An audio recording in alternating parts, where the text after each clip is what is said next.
गेल्या काही दिवसांपासून सोशल मीडियावर राजू कलाकारने अक्षरशः धूम माचवली आहे. त्याचं एक गाणं सोशल मीडियावर तुफान व्हायरल होतंय. मूळतः ते गाणं अतिशय जुनं जरी असलं तरी ते त्याच्या फॉर्मॅटमध्ये गायल्यामुळे राजू कलाकार हा सध्या सोशल मीडियावर प्रचंड गाजताना दिसतोय. आता याच राजू कलाकारचा मोठा भाऊ म्हणजेच अमृत आपल्या सोबत आहे, जो त्याच्याच स्टाईलने त्याच पद्धतीने गातो. आपण जर बघितलं तर अक्षरशः दोन हातात फरशीचे तुकडे आहेत आणि याच फरशीच्या साह्याने या गाण्याचा खरं तर जो आता isakal.com आहे देशातील नंबर 1 ची मराठी न्यूज वेबसाईट. प्रत्येक अपडेटसाठी isakal.com ला नक्की भेट द्या. संगीत आहे ते हे कलाकार गातात. काय नाव आहे तुमचं आणि ही कला जी आहे हे कसे शिकले होते तुम्ही? गाणं म्हणायला गाण्याच्या संगीतांबद्दल आपण नंतर येऊया, पण ही जी कला आहे दोन तुकडे हातात घेऊन हे वाजवता कसं? असं है कि हे ट्रेन में बघितलं होता मी. ट्रेन में ये मेरे भाई ने देखा था, तो भाई बजाता था, तो मैं ढोल बजाता हूँ, ढोलक बजाता हूँ. अमृत भट्ट नाम है मेरा, यहाँ पे पुणे में रहता हूँ. वो भाई वहाँ रहता है बड़ौदा, मैं यहाँ पूना में रहता हूँ. तो उसने ट्रेन में सीखा और उसने मुझे सिखाया कि भैया ऐसा बजाना चाहिए. तो मेरे भाई प्रदीप कांबळे और हम लोग यहाँ पे आए थे, तो कुछ इन्होंने सपोर्ट दिया है कि एक गाना बनाया हमने, तो उसके लिए हम लोग आए थे. वो गाना भी थोड़ा चल रहा है, तो हमने बनाया है. तो मेन तो ऐसा है कि वो राजू भाई ने मुझे बोला कि तू भी उधर कर कुछ, तो देखेंगे क्या है बाद में. राजू कलाकार हे तुमचे मोठे भाऊ आहेत. ह्या दोन फरशी बरं तुमचे लहान भाऊ आहेत. हे दोन्ही फरशीचे तुकडे घेऊन तुम्ही हा प्रवास सुरू केलेला आहे. या प्रवासातले अनुभव काय काय? तुम्ही कुठे वाजवत होतात किंवा जे लोक तुम्हाला भेटतात ते काय काय सध्या म्हणतात?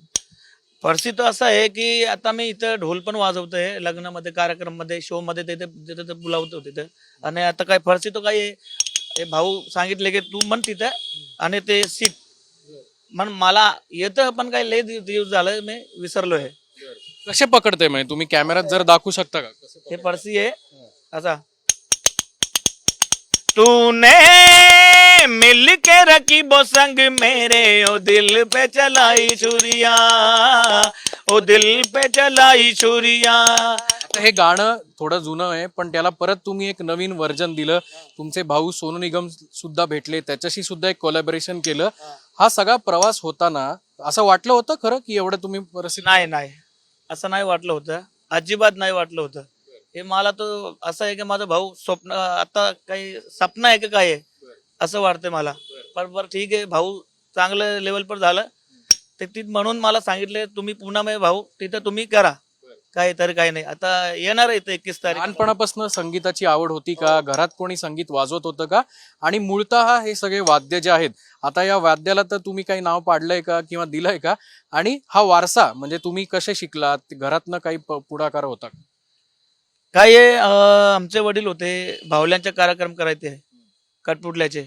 आम्ही ते लहान होते तर ते म्हणून तिथं नाही का बचपनामध्ये ते शिकले गाणं म्हणून आता मला 30 वर्ष झाले गाणं म्हणतं असं आहे. भाऊला माझा लहान भाऊ आहे, तिला पण ते 28-30 वर्ष झाले. घरातलं कुटुंब कसं आहे? काय घरी काय करतात लोक? घरी तर आमचे काय फॅमिली ते घरचेच काम करते, तिथं जॉबवर नाही जाते. असं हेच आमचे बरोबर ढोल गाणं म्हणून असं ते आमचे कार्यक्रम चालत आहे. ते प्रोग्राममध्ये लोक बोलवते काही तुमचा राजू तर सोनू निगमला भेटला, तुम्ही कुठल्या मोठ्या कलाकारांना मुंबईत भेटलात का? आणि जेव्हा भेटलात तेव्हा हे कलाकार काय कसं कौतुक करतात? काही आता ते प्रोसेस चालू आहे. तर माझा भाऊ ते लहान राजू सांगितले की भाऊ आता 2-4 माणूस तिथं भेटले, ते भेटायचे. आणि हे प्रदीप भाऊ आहे, हे मला फुल सपोर्ट आता चाललेलं आहे आमचं. प्रदीप कांबळे आपल्या सोबत आहेत. महाराष्ट्रात अनेक गीतं तुम्ही गायले आतापर्यंत. आता राजूच्या भावाला लॉन्चिंग करायचं प्लॅन आहे? हो, अगदी अगदी. म्हणजे ज्या प्रकारे राजू संपूर्ण महाराष्ट्रातच काय भारतात जसं फेमस झालाय, तशी माझी इच्छा आहे की अमृतनी म्हणजे तसंच व्हावं, फेमस व्हावं. कारण अमृतची माझी मैत्री गेल्या 25 वर्षापासून अशी. अमृतची आर्थिक परिस्थिती अतिशय वाईट आहे. म्हणजे ते ढोल वाजवून वगैरे त्यांचं म्हणजे काम असतं. म्हणजे हॉटेलला म्हणा, फंक्शनला म्हणा, असं त्यांचं तिथं ढोल वाजवून काम करतात. तर ॲक्च्युली अमृतचा आवाज अतिशय छान आहे. तर त्यामुळं मी अमृतला घेऊन आता एक अल्बम म्हणजे आहे आमचा म्हणजे केलाय नाही का, वफाय मेरी याद करोगी. तर त्यामध्ये आम्ही दोघांनी गायलंय.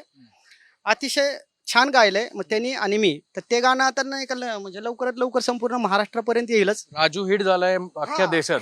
आता त्याच्यानंतर राजू सोबत आता अमृतला हिट. हो ज्या प्रकारे अमृतला ज्या प्रकारे म्हणजे राजूला जसं संपूर्ण भारतातनं प्रेम मिळालं अशी मग एक आर्टिस्ट म्हणून कलाकार म्हणून माझी भावना आहे की म्हणजे अमृतलाही माझे तसंच प्रेम मिळावं का तर त्याचा आवाज खरोखर खूप सुंदर आहे आणि तो भारतापर्यंत जावा असं म्हणजे इच्छा आहे माझी. त्यासाठी मी त्याला हेल्प करतोय सपोर्ट करतोय असं आहे.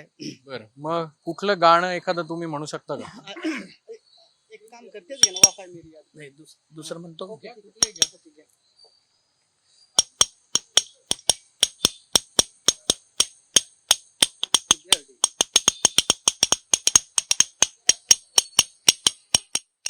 सैया सैया तू जो छूले प्यार से आराम से मर जाऊं आजा चंदा माह में तुझ पर मैं जर जाऊं सैया सैया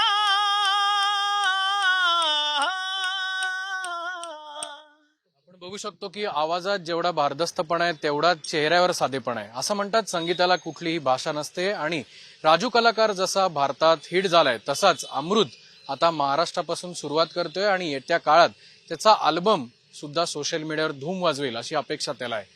कॅमेरामन किरण काजेसह अक्षय बडवे, साम टीव्ही न्यूज, पुणे. देश विदेशातील प्रत्येक घडामोडींचे लाईव्ह अपडेट मिळवण्यासाठी आता साम टीव्हीच्या सर्व सोशल मीडिया प्लॅटफॉर्मला लाईक, फॉलो आणि सबस्क्राईब करा. तसंच सर्व नोटिफिकेशनसाठी बेल आयकॉन प्रेस करायला विसरू नका.